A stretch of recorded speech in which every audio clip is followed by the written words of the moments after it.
one of our designers who now lives in Texas taught us the art, this thing by doing rolling the rose. It's something not everybody does. Reflexing a rose. But we've called it rolling the roses.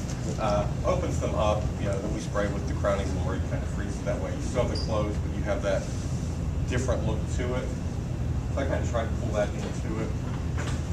Of course, we have a tendency to overgreen.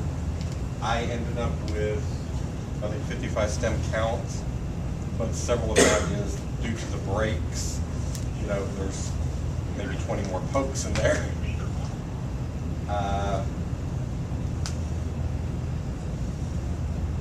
There's probably more I could have done. I was getting to the point where I think from the backside, I was leaning towards that side. I had stuff coming through the outside of the oasis where I had to go in the back and trim it down, move it, position it.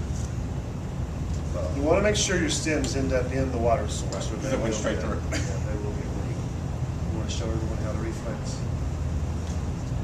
I'm not the best at it, but basically, we find out if the rose has been sitting out overnight.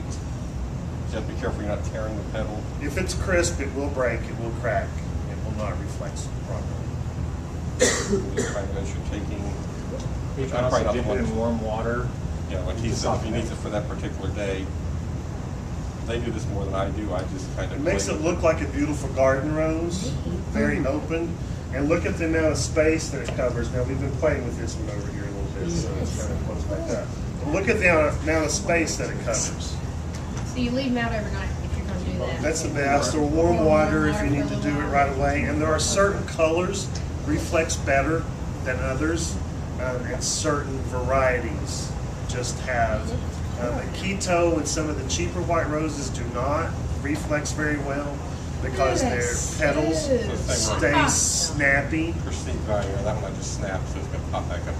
Perceived value, that's a bigger looking rose than a closed rose. People will say, okay, it fills in better. It's something different they don't see in every arrangement, so it's also